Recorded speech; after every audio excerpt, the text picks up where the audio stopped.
y además la primera vez que hace muchos años la escuchamos, supimos que hay algo de Dios ahí para nosotros, y hoy yo estoy muy complacido de que ella sea la que nos traiga la palabra. Recibamos a Carolina Rivera, que va a traer la palabra esta noche. Mi Caro.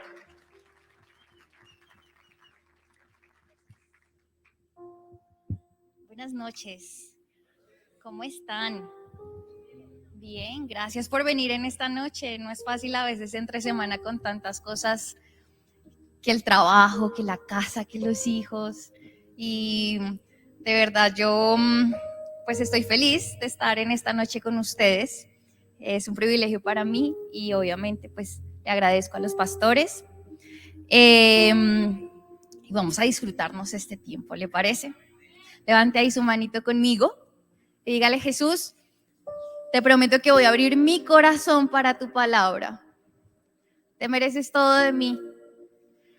Así que te pido en esta noche, Jesús, que nos hables, que sea tu palabra, que sea tu instrucción, que seas tú haciendo lo que tengas que hacer.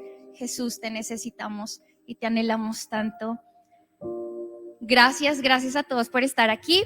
Dígale a la persona que tiene en esta noche ahí a su ladito: qué linda te ves, qué chévere que me haya tocado ahí contigo, conózcanse. Y bueno, y vamos a escuchar una palabra chévere, no es porque la de yo, no, mentiras, Dios le quiere hablar algo, de verdad que estoy segura de eso.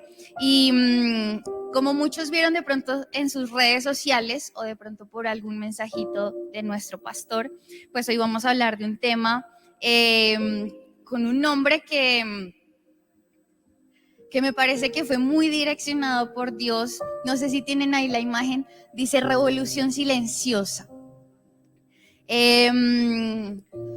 Y bueno, cuando yo leí esta frasecita, como ese nombre, yo dije, esto es lo que yo creo que necesitamos hoy. Definitivamente las revoluciones vienen a marcar algo importante en la historia de la humanidad.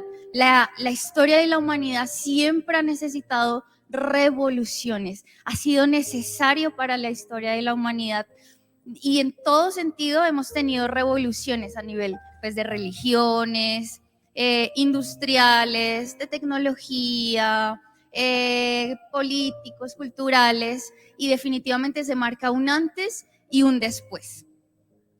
Y el mayor revolucionario para mí, pues hasta el día de hoy, siempre ha sido Jesús. Jesús siempre marcó un antes y un después. Él siempre fue revolucionario a su manera, ¿no? A veces uno malinterpreta la palabra y uno dice como, bueno, revolución, rebelde, revolución, sangre, violencia, pero a la larga Jesús lo hizo de una manera tan especial, siempre del amor, siempre partiendo del amor. Y esto precisamente fue lo que Él hizo en nuestra vida y a partir de ahí, pues obviamente en nuestra historia. Así que le quiero contar algo. Partiendo de esto, los quiero introducir con algo. Estoy leyendo un libro que se llama El líder más grande de la historia. Es de Augusto Cury. No es cristiano, pero es creyente.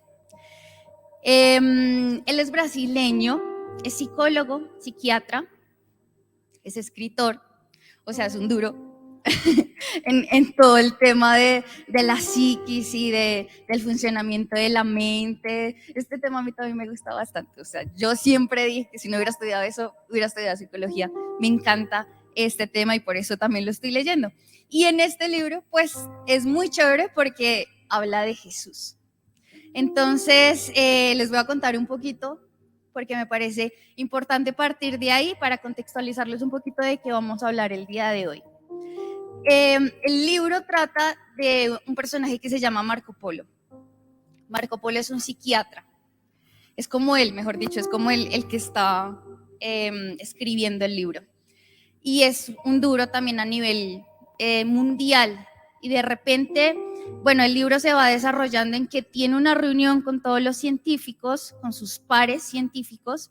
Es una reunión a nivel mundial con los más grandes científicos y empiezan a hablar acerca de hombres que han contribuido precisamente a todo el tema psiquiátrico, psicológico, y le toca a él y dice, bueno, yo voy a hablar de Jesús.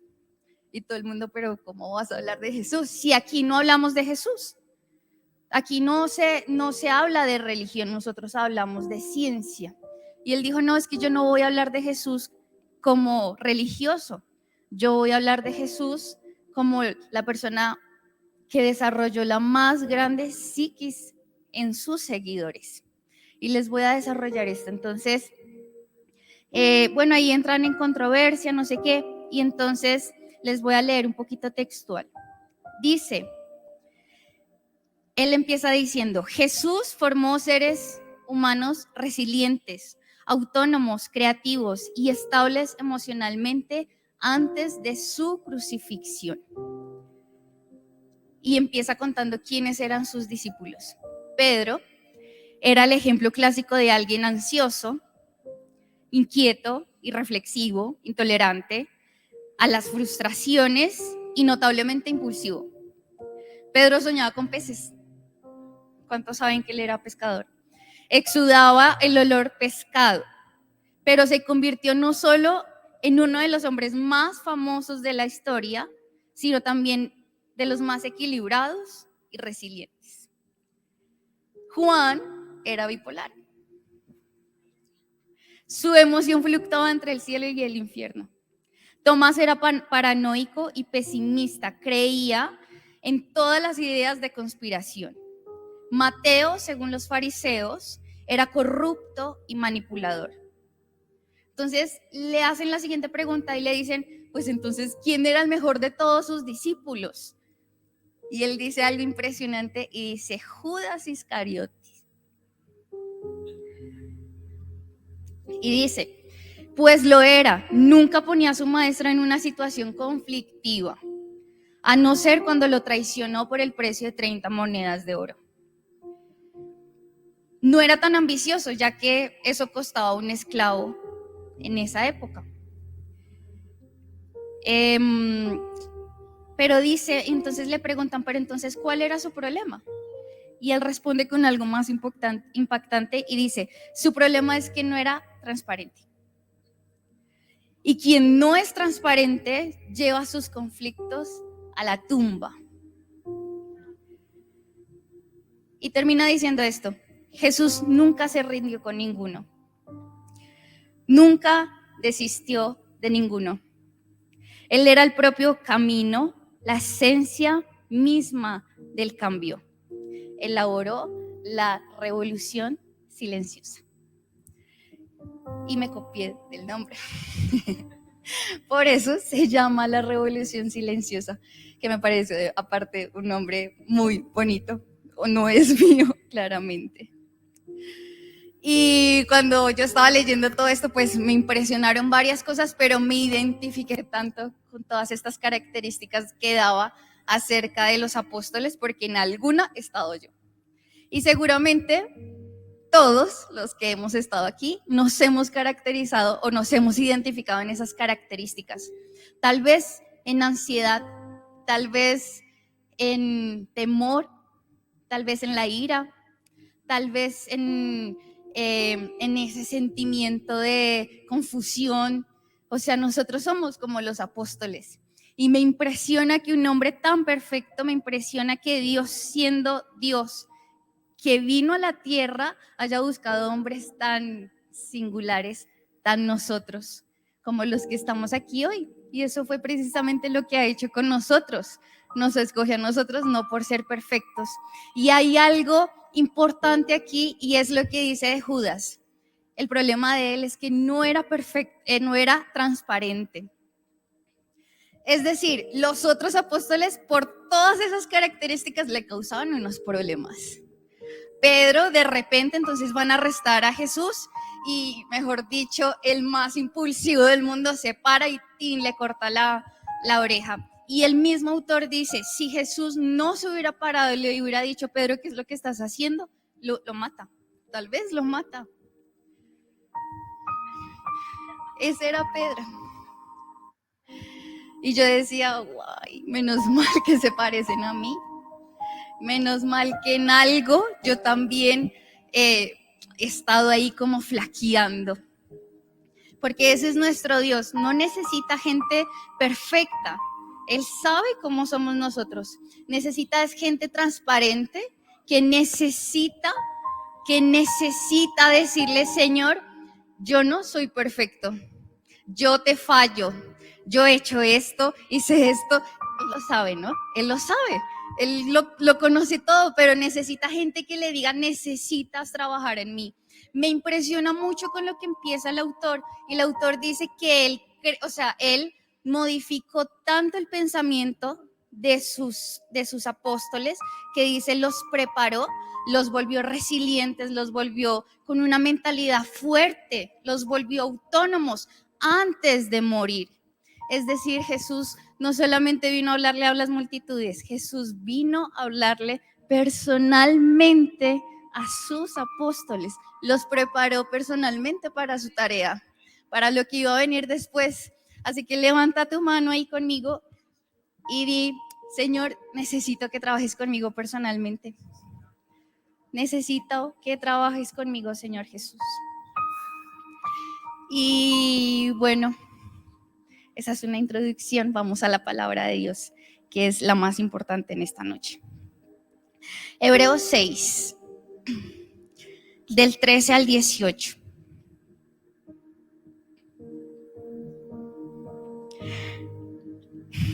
Por ejemplo, estaba la promesa que Dios le hizo a Abraham. Como no existía nadie superior a Dios por quien jurar, Dios juró por su propio nombre diciendo, ciertamente te bendeciré, te multiplicaré, tu descendencia hasta que sea incontable. Versículo 15. Entonces Abraham esperó con paciencia. Diga conmigo, paciencia. ¿Quiénes son pacientes? Me encanta que sean tan sinceros. No, yo tampoco, yo poquito a poquito, pero Dios ha hecho un trabajo grande conmigo. Y recibió lo que Dios le había prometido. Ahora bien, cuando las personas hacen un juramento, invocan a alguien superior a ellas para obligarse a cumplirlo. Y no cabe ninguna duda de que este juramento lleva una obligación. Me encanta cómo lo dice. ¿Alguien ha jurado por alguien más? Como cuando uno dice, se lo juro por mi mamá. Se lo juro por mi hijo que yo no hice eso. Présteme que yo le juro por mi mamá que yo le devuelvo esa plata. Más o menos es así. Y versículo 17 dice, Dios también se comprometió mediante un juramento para que los que reciban la promesa pudieran estar totalmente seguros de que Él jamás cambiaría de parecer. Qué lindo. Versículo 18, así que Dios ha hecho ambas cosas, la promesa y el juramento. Las dos cosas no pueden cambiar porque es imposible que Dios mienta. Amén, qué lindo esto, Dios. No sé quién es el autor de Hebreos. Hasta el día de hoy no sabemos. Hay indicios, pero qué lindo el que escribió esto. Es un texto realmente increíble, con unas resaltaciones bien importantes. Una es que definitivamente, bueno, estamos hablando de Abraham. Abraham, el padre de la fe, o sea, un tipazo, Abraham, un tipazo totalmente, pero como todos nosotros, con fallas, con dudas, con muchas debilidades, con muchas cosas incorrectas, decisiones incorrectas, pero sin embargo, Dios le hizo una promesa. Dios le hizo una promesa y dice, como no existía nadie superior a Dios por quien jurar, pues él juró por sí mismo. Y dice, esperó con paciencia y recibió lo que Dios le había prometido. Y aquí el autor se encarga de exaltar una palabra demasiado importante, y es la paciencia. Es la primera característica que el autor quiere resaltar en ese pedazo, y es la paciencia. Porque definitivamente nosotros no podemos esperar sin paciencia. La paciencia es un factor determinante para recibir la promesa. Es decir, o sea, el autor la enlaza de tal manera que pareciera que está sujeta. Si Abraham no hubiera esperado con paciencia, tal vez no hubiera recibido la promesa. Entonces, la promesa es algo que necesito en mi vida. Dile a la persona que tienes a tu lado, la paciencia es algo que necesitas en tu vida. Necesitamos la paciencia. Y me encanta porque la paciencia no es algo que se desarrolle con la inmediatez. La paciencia no es algo de lo inmediato. La paciencia es algo que se desarrolla solo en el tiempo. La paciencia es algo que solo se ve cuando algo se demora.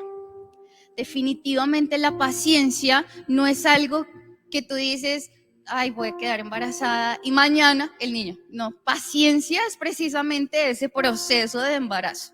De 9 meses, casi 10 meses, en el que te toca sufrir cambios. Esa es la paciencia. La paciencia es algo que no se desarrolla con lo que tú quieres para mañana.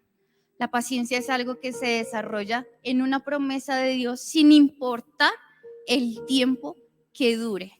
Y esto es muy impresionante porque si nos damos cuenta, la mayoría de las personas que recibieron una promesa de Dios en la Biblia tuvieron que esperar no días, no meses, años.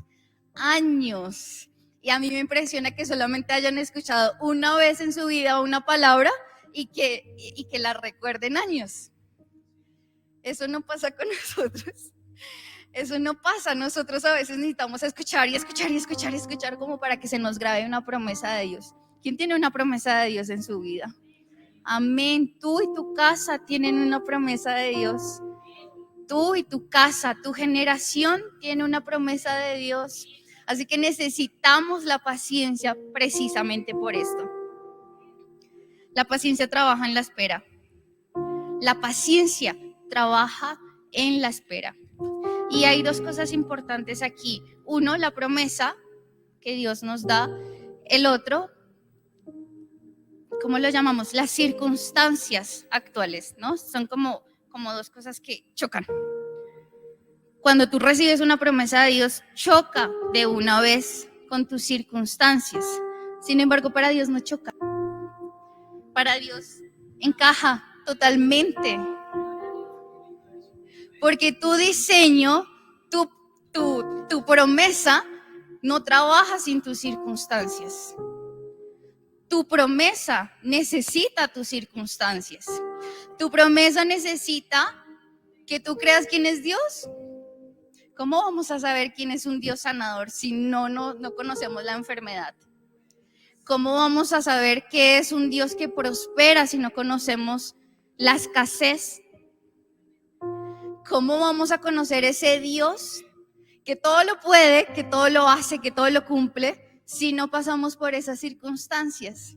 El problema somos nosotros, que como que choca y nuestros pensamientos chocan todo el tiempo. Pero Señor, es que yo soy muy joven. ¿Cómo lo vas a hacer? Pero Señor, yo soy tartamudo. ¿Cómo lo vas a hacer?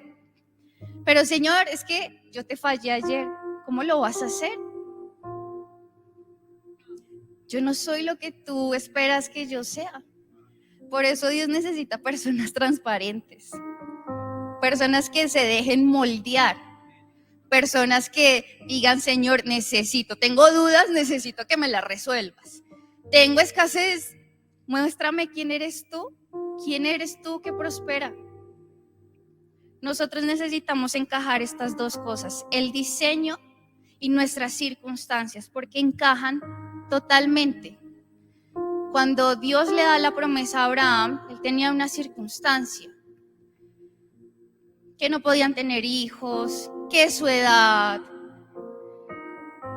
y eran circunstancias, pues que ¿qué hombre puede cambiar eso? Yo como le digo a mi esposa, no, rejuvenécete. No podemos cambiar algunas circunstancias se salen totalmente de nuestro poder, de nuestras manos. Sin embargo, Dios hace algo maravilloso y le dice, Abraham, ¿tú quieres saber cómo es que te voy a bendecir? Sal de tu casita, mira hacia el cielo, mira las estrellas, trata de contarlas, porque así va a ser tu generación. Si puedes contar los granos de la arena del mar, esa será tu generación. Me parece increíble que Dios nunca pone aparte nuestras circunstancias. Él se alinea a nuestras circunstancias y nos da la promesa. Eso es lo que hace nuestro Dios. Él encaja totalmente todo. Porque como le enseñaba en jóvenes, definitivamente Él escribió un libro con todos nuestros días y escribió todo lo que iba a pasar, todo lo que le íbamos a fallar, todo lo que iba a pasar, todas las circunstancias. Es que a Él no le sorprende.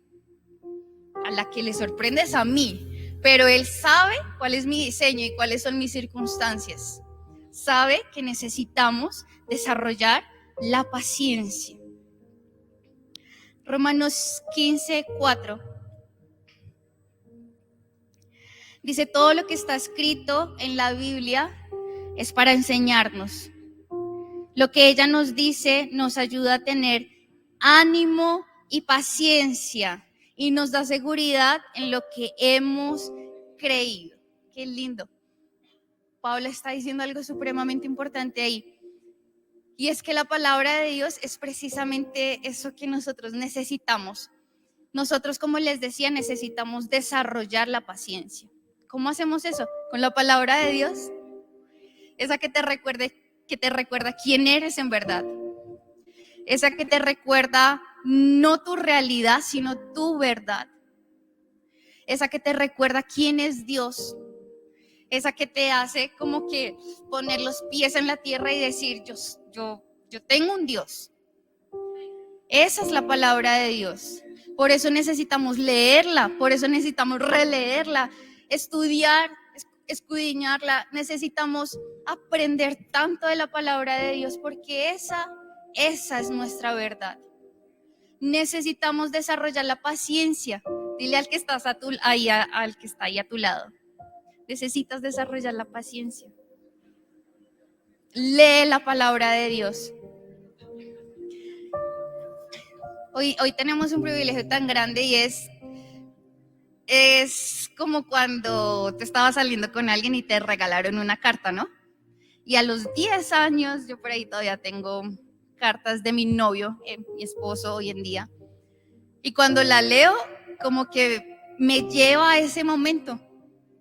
Me lleva, no sé, a ese restaurante donde estábamos y me la entregó, o me lleva a lo que yo sentía en ese momento, o me lleva a ese momento, me lleva a recordarlo. Y tenemos toda la palabra de Dios escrita para recordarnos quién es Él y quiénes somos nosotros en Él. Por eso es tan importante darle valor a la palabra de Dios. Y volviendo al versículo 18 de Hebreos. Así que Dios ha hecho ambas cosas, la promesa y el juramento. Estas cosas no pueden cambiar porque es imposible que Dios mienta. Así que aquí el autor también se encarga de resaltar algo y dice: es imposible que Dios mienta, es imposible que se retracte, es imposible para Él. Es algo que ya está hecho cuando te da una promesa. El problema es que nosotros somos personas de probabilidades. Una probabilidad es como cuando tú tienes una moneda. Puede que te salga sí, puede que te salga no. Las probabilidades en nuestra mente están muy marcadas. Para Dios nada es probable. Todo está hecho. Ese es nuestro Dios. Para Él nada es probable. Nada es probable. Él no dice, ¿será que sí lo puedo hacer? Para Él está hecho. Me gusta mucho esta versión y por eso la puse, porque me gusta mucho cómo el autor resalta algo, y es que cuando una persona jura por algo mucho más grande, que en este caso Dios no podía jurar por nadie más grande sino Él, se obligó a cumplirlo. En otras versiones dice, pone punto final a toda discusión. Qué lindo, porque definitivamente Dios no discute, para Él no hay discusión, para Él ya está.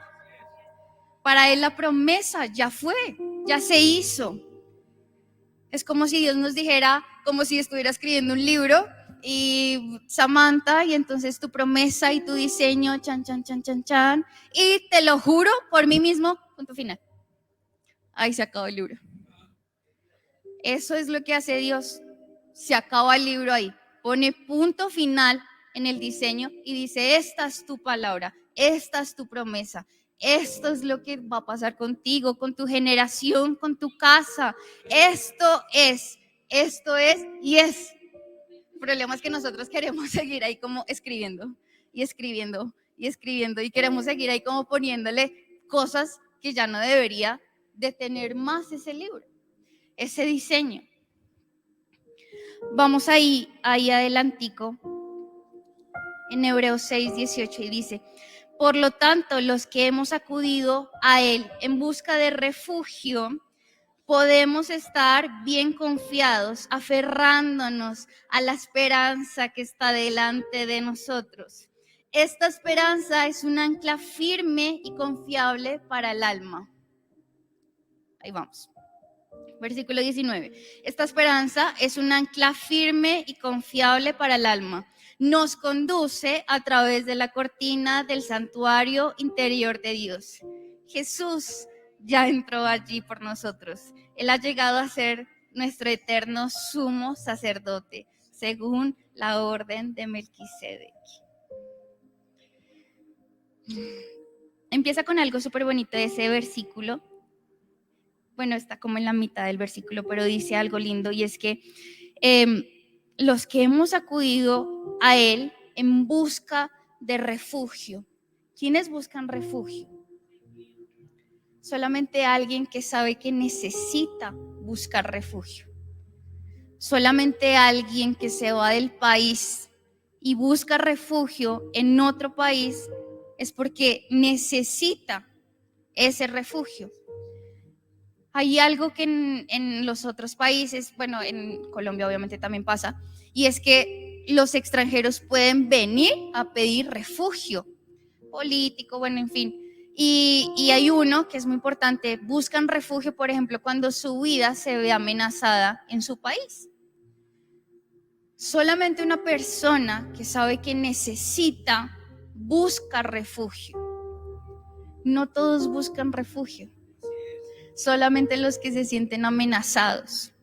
Por eso el autor se encarga de decir algo. Por lo tanto, los que hemos acudido a Él en busca de refugio, podemos estar confiados, aferrándonos a la esperanza. Y a mí esta palabra me encanta, la esperanza. La esperanza en hebreo, me fui un poquito a buscar, implica la expectativa de obtener lo que deseas. Y esto es importante lo que les voy a leer textualmente, porque para la palabra esperanza para los judíos es demasiado importante, tan importante que su himno se llama Esperanza, no en español, claramente.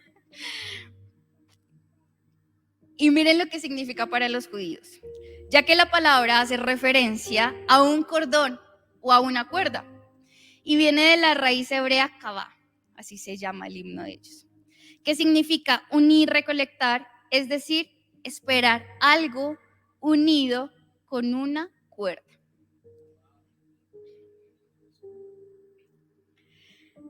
Y dice, esto nos da la idea de un objeto concreto. ¿Ya se imaginó la cuerda ahí? Sígasela imaginando. Una cuerda tejida. Una cuerda no es solamente algo que vemos con nuestros ojos, sino es algo que podemos agarrar con nuestras manos. En otras palabras, la esperanza es algo real. Es algo a lo que podemos agarrarnos, aferrarnos. La esperanza no está fuera de nuestro alcance. Me encanta esta definición porque definitivamente es como la esperanza es eso que, no sé, imagínense en un tesoro que no vemos, que está lejos, digamos que está aquí afuera del auditorio, pero yo lo tengo amarrado con una cuerda. La esperanza lo que hace es unir la promesa con mi vida. La tiene ahí agarradita. Eso es lo que hace la esperanza. Es algo a lo que yo tengo ahí, es algo que yo, en lo que mi paciencia da para agarrarla, cogerla y decirle, esta es la promesa que tú me has dado. Para los judíos es algo demasiado importante la esperanza, porque es algo que no suelta la promesa. Esperanza contra esperanza. Y Romanos 8:24 dice Pablo, cuando fuimos salvos recibimos esa esperanza, pero una esperanza que se ve no es realmente una esperanza. ¿Para qué esperar algo que ya se ve? Wow, o sea, el autor como que, mejor dicho, la esperanza estaba aquí en un top y como que lo coloca allá una cosa demasiado superior. La esperanza no es algo que tú ves, o sea, no, tú no esperas algo que ves, porque así no funciona.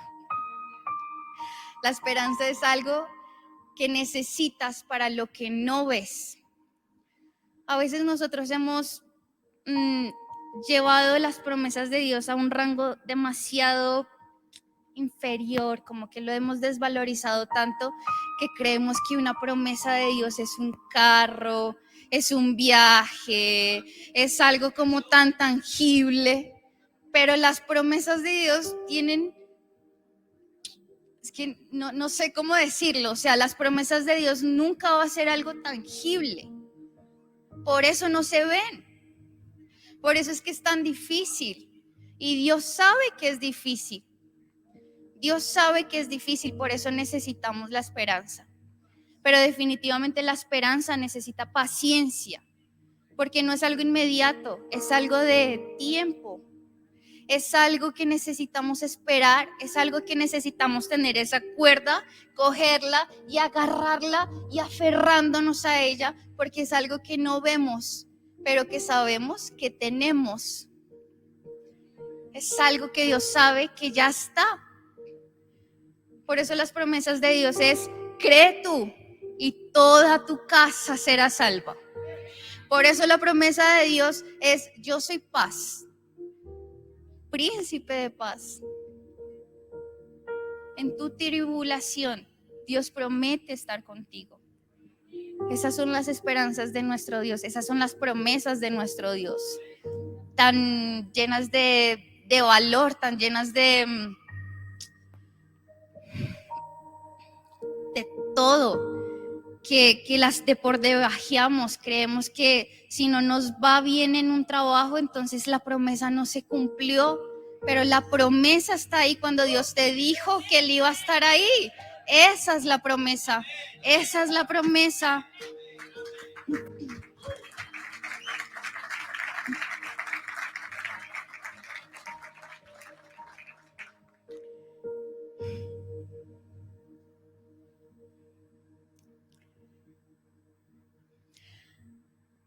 A mí me encanta Dios, me encanta Dios y su singularidad de hablar y su complejidad también.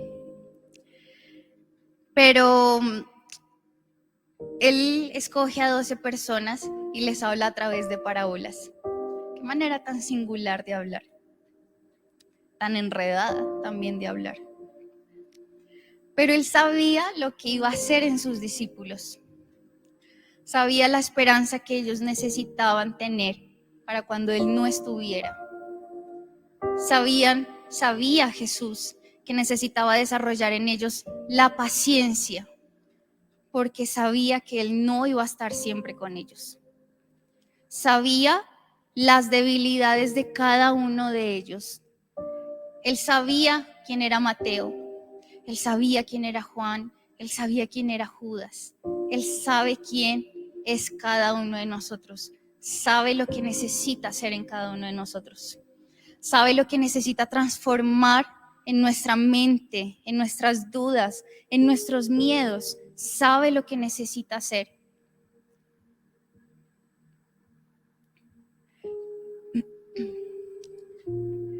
Así que la esperanza es esa cuerda que une la promesa con nuestra realidad.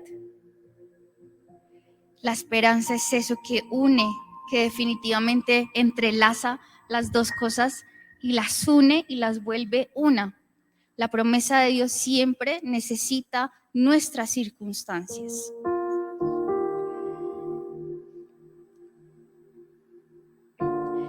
Me gusta la definición etimológica de esperanza porque tiene dos cosas importantes. Una, de verbo transitivo, intransitivo. Eso nadie lo entiende, pero ya se lo explico. El intransitivo es esperar y del sufijo ansa, que indica una acción, resultado, cualidad o agente. La esperanza no es algo que uno se sienta a esperar y nada pasa. La esperanza necesita una acción. Etimológicamente la esperanza está agarrada, no existe sin una acción. Es decir, Dios necesita que te acciones para que la esperanza esté. Entonces, imaginémonos, como les decía, el tesoro, ¿no? Y está agarrado con la cuerda y tú la tienes bien agarrada, aferrándote a la esperanza, pero Dios necesita tu acción. Dios necesita que empieces a jalar y a jalar y a jalar y a jalar para que la promesa llegue. ¿Cuál es ese jaleo? ¿Cuál es ese empuje que necesitamos hacerle? ¿Qué necesitas cambiar hoy? Como le decía de pronto a los jóvenes algún día, a veces soñamos con la persona perfecta y casarnos con la persona perfecta y súper lindo, seguramente Dios te va a dar la persona correcta, pero tú ya eres la persona correcta para esa persona. Necesitas un accionar. Tú quieres tener, no sé, tantas cosas en tu vida, pero ya trabajaste para eso. Ya hiciste, ya te preparaste, ya leíste la palabra de Dios, ya te formaste, ya estás accionándote, porque la esperanza, no hay esperanza sin una acción, no existe. O sea, la esperanza no existe, etimológicamente no hay palabra esperanza sin una acción en nuestra vida. Por eso Dios no necesita flojos, Dios no necesita perezosos, Dios necesita gente que se accione. Dios necesita que esa esperanza se haga y se cumpla porque hay una acción de parte de nosotros. Entonces es lindo ver cómo Dios ya todo lo hizo, pero necesita también una acción de parte de nosotros. Y es que Abraham creyó y él hizo lo que tenía que hacer. Porque si no, la promesa nunca se hubiera cumplido.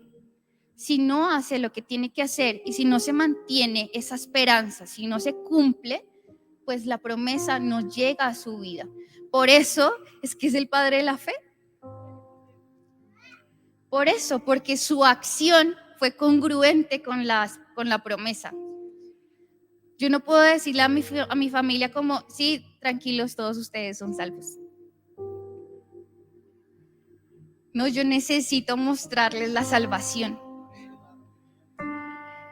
Yo me acuerdo cuando tuve una época en que no quería tener hijos. Porque el mundo está muy dañado, porque hay tanta corrupción, porque yo decía, no, o sea, yo cómo voy a traer un niño así con tantas cosas, que los violadores, que un poco de cosas que yo decía, no, o sea, mejor como que no. Y bueno, me casé, pasó un tiempo y definitivamente mi pensamiento cambió.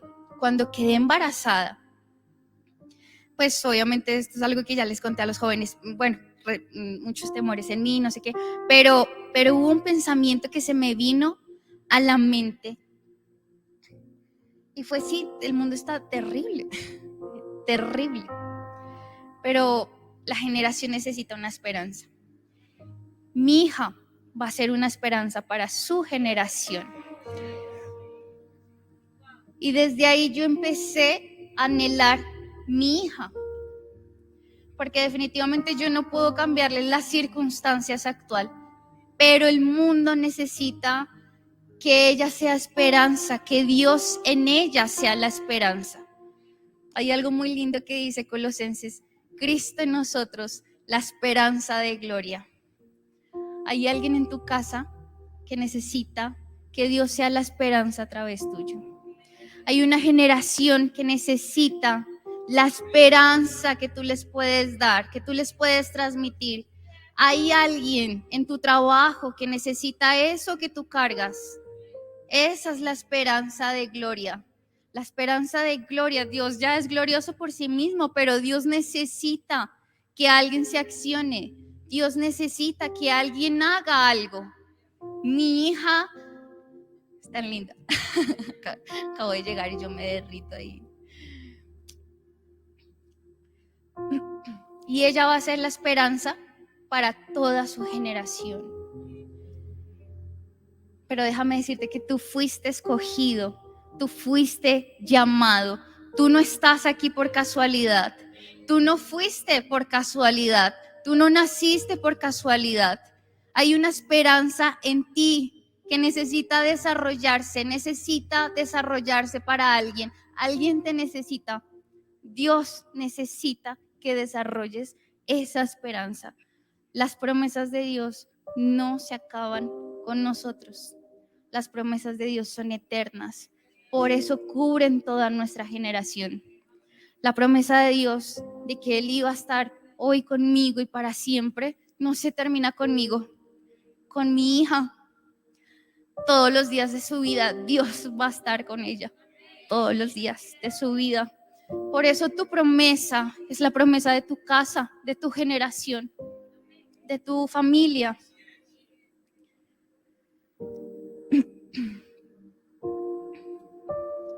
Y para terminar,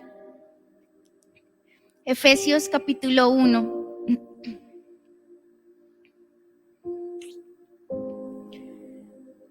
Dice: también le pido a Dios que les haga comprender con claridad el gran valor de la esperanza a la que han sido llamados y de la salvación que Él ha dado a los que son suyos.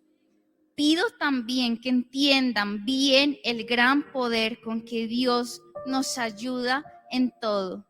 El poder de Dios no tiene límites. Voy a dejar hasta ahí. El autor dice algo importante comenzando este versículo. Le pido a Dios que les haga comprender el valor de la esperanza. El valor que tiene una esperanza.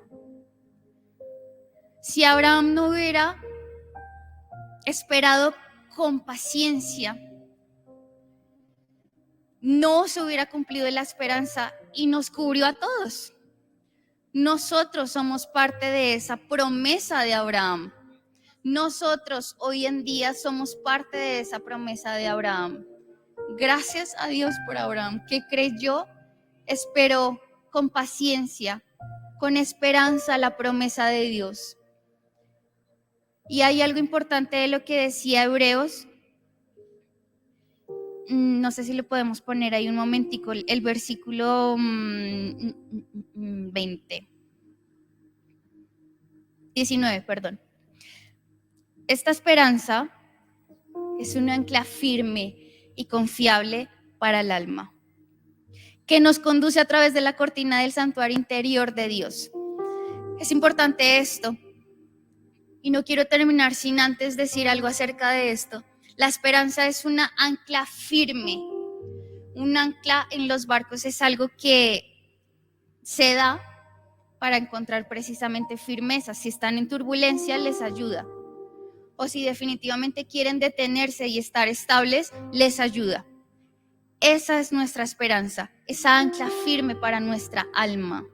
Esa ancla que nos hace aterrizar y nos hace decir, ok, mi mente está como, mejor dicho, ahí desvariando un poquito, como que dudando un poquito, pero mi esperanza me mantiene ahí, firme, estable. Esto es lo que es la esperanza, una ancla firme para nosotros. Y dice, y nos conduce a través de la cortina del santuario interior de Dios. Y esto es lindo, porque el único que rompió ese velo fue Jesús. Él creó un acceso directo a su presencia directamente. Para las personas que de pronto no conocen, el tabernáculo tenía estaciones, por así decirlo, y el lugar santísimo estaba separado por una cortina. Y el lugar santísimo representaba pues la presencia directa de Dios, que solamente los sacerdotes una vez al año podían entrar. Y Jesús rompe ese velo cuando fue crucificado. Y me gusta lo que dice: la esperanza es un ancla firme y confiable para el alma. Nos conduce a través de esa cortina. Es decir, nos recuerda el sacrificio de alguien que ya hizo lo que tenía que hacer. Nos lleva directamente a esa presencia de Dios. Nos lleva a conectarnos precisamente con esa presencia de Dios directamente. La esperanza es algo que te recuerda que Dios no te deja. La esperanza es algo que te recuerda que Dios está contigo siempre, siempre, que ya no hay un velo que nos separe, ya no hay algo que nos separe. Dios está con nosotros. Y cuando Jesús se va, les dice: ay, es que les conviene. No se pongan tristes, es que les conviene, porque viene el Espíritu Santo, el Consolador. Qué lindo esto. Y con esto termino, porque definitivamente esa es para mí la máxima promesa de Dios. El decirnos que nunca nos va a dejar. El decirnos que su Espíritu Santo siempre va a estar con nosotros. Necesitamos definitivamente esta esperanza. Y el tema de hoy se llama revolución silenciosa, no solamente por lo que les leí al principio, es porque definitivamente Dios, Jesús, como les decía, hizo una revolución silenciosa a sus discípulos, pero espera que nosotros también hagamos esa revolución silenciosa con nuestra generación, a través de esa esperanza, a través de esa paciencia que necesitamos desarrollar. Necesitamos una revolución, no por ser los más llamativos, no por gritar, no por subir fotos, no por hacer famosos. Esa revolución silenciosa que le dice a Dios: yo te creo y por creerte mi casa es salva. Necesitamos esa revolución silenciosa de un Dios verdadero, de decirle, y esto es algo que también le digo a mi hija: tú le vas a demostrar a los jóvenes que se puede vivir bien, feliz, siendo joven con Dios. Eso espera Dios de ti hoy. Que tú en esa esperanza, en esa espera, en esa paciencia, revoluciones tu casa, revoluciones tu familia, revoluciones tu generación, revoluciones tus circunstancias que están, que son realidad, pero que revoluciones esas circunstancias y le digas al Señor: yo tengo esperanza, Señor. Tú lo prometiste y tú lo haces, porque tú no mientes. Lo invito ahí que se coloque un momentico en pie, cierre sus ojos en esta noche con la mayor reverencia. Le puedas decir al Señor: ¿sabes qué, Dios? Quiero ser transparente contigo. Necesito que trabajes en mí. Te necesitamos, Señor Jesús. Tú eres nuestro Dios, el que todo lo puede, el que todo lo hace. Nuestra vida te necesita, Jesús. Te hemos fallado.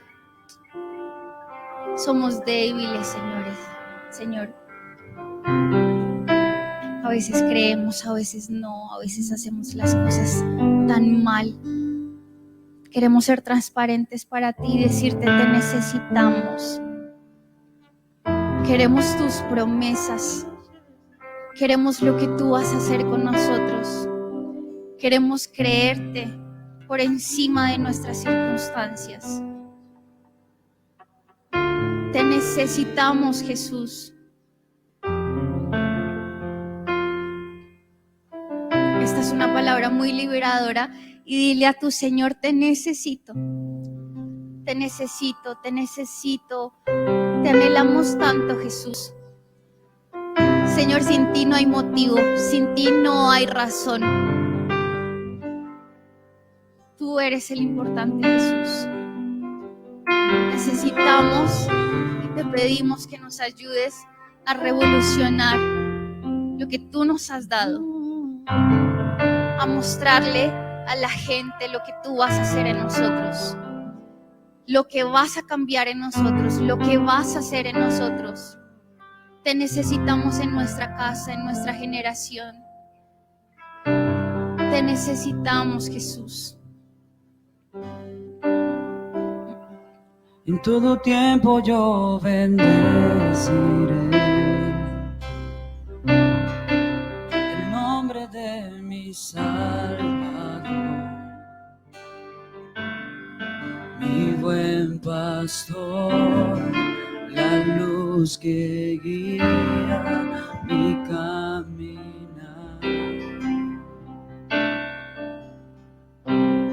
Confiaré en su fidelidad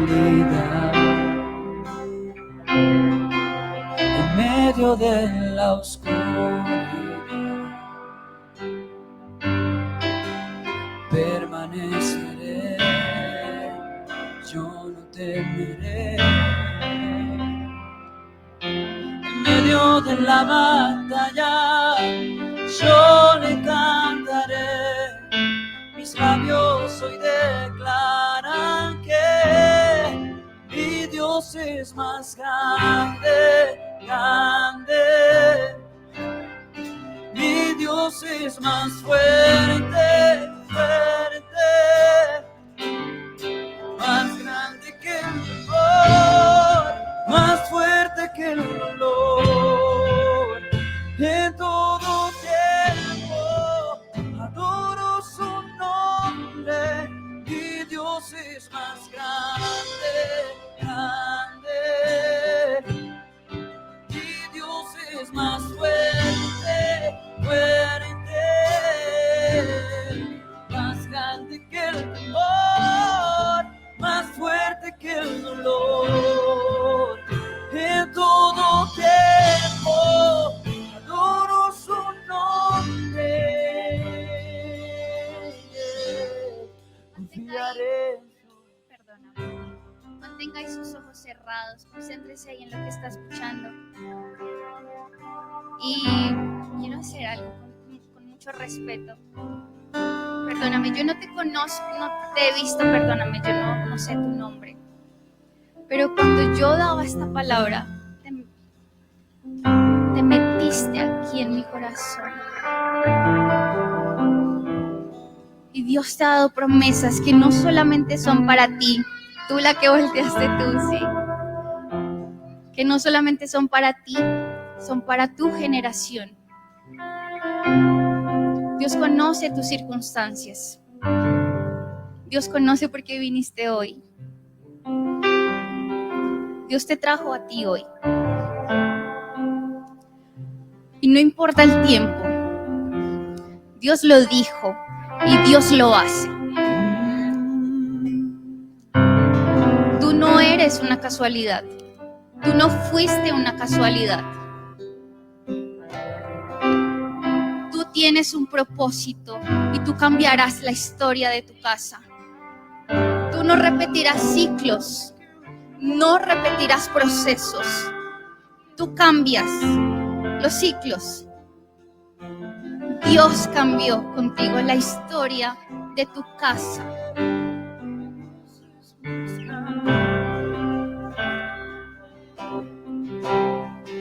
Mi Dios es más fuerte, fuerte, más grande que el temor, más fuerte que el dolor. En todo tiempo adoro su nombre. Mi Dios es más grande, grande. Dígalo fuerte, iglesia. Mi Dios es más fuerte, fuerte, más grande que el temor, más fuerte que el dolor.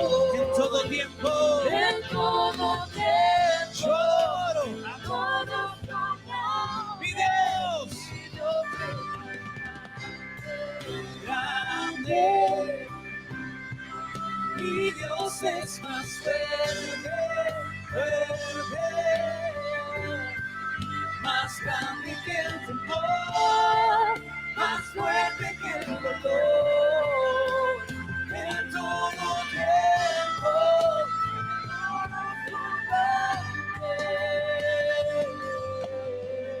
levanta tus manos lo más alto que puedas esta mañana, esta noche. Y ahí donde estás, abre tu boca y por 30 segundos dale gracias al Señor, porque ha venido a recordarte la esperanza fiel que Él ha prometido. Señor, gracias. Abra su boca y traiga a la memoria las promesas del Señor. Traiga a la memoria las promesas que Él ha hablado a su vida específicamente, y dígale: Señor, estoy aferrado a tus promesas, estoy aferrado a tu palabra. Tú no vas a defraudar la esperanza, Señor, porque fiel es el que prometió. Vamos, vamos, vamos. Ore 30 segundos y recuerde las promesas del Señor sobre sus hijos, sobre su casa, sobre su familia, sobre su vida. Dígale: Señor, me aferro a la promesa. Esa es mi esperanza, Señor. Fiel eres tú, mi Dios. Miedo no me detiene, Dios siempre me sostiene, su gozo me fortalece. Y Dios, vamos, quiero escucharte, grande, nadie puede callarme, nada puede apagarme. Siempre voy a adorarle, su amor nunca falla. Miedo no me detienes, Dios siempre me sostiene, su gozo me fortalece. Mi Dios es más grande. Te adoramos, Señor. Te bendecimos. Mi Dios es más grande.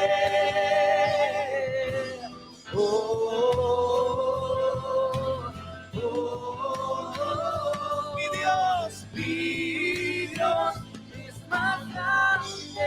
Quiero oír su voz, dígalo: mi Dios es más grande. Es fuerte, dígalo. Mi Dios es más grande, grande. Mi Dios es más fuerte, fuerte. Por eso eres nuestro refugio, Señor.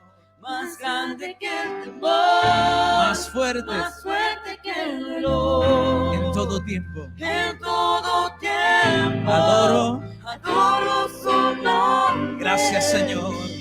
Te damos gracias esta noche. Bendita noche que nos has dado, Señor. Bendita palabra que has traído a nuestras vidas, Señor. Y hoy bendecimos la vida de Carolina, Señor, y bendecimos su casa, y bendecimos su corazón, Señor. Gracias, Señor. Gracias por lo que le has dado a ella, Señor. Gracias porque la estás levantando, Señor, y vendrá revelación sobre revelación, Señor, de tu palabra. Los tesoros escondidos y los secretos muy guardados de tu palabra serán revelados, Señor. Gracias. Gracias por esta casa que hoy se abre para que tu palabra corra y sea edificada en nuestro corazón, Señor. Y a ti esta noche damos toda gloria y toda honra en el nombre poderoso de Jesús. Amén y amén. Dale un aplauso fuerte al Rey de Gloria. Apláudale fuerte a Él. Aleluya. Aleluya. Qué palabra tan poderosa la que acabamos de recibir. Seguro transformará tu vida. Gracias por conectarte con nosotros. Si necesitas acompañamiento, deseas congregarte con nosotros y no asistes a ninguna iglesia, contáctanos. Estamos para servirte. Si deseas ofrendar en nuestro ministerio, puedes hacerlo a través de nuestros canales digitales. Gracias por tu generosidad.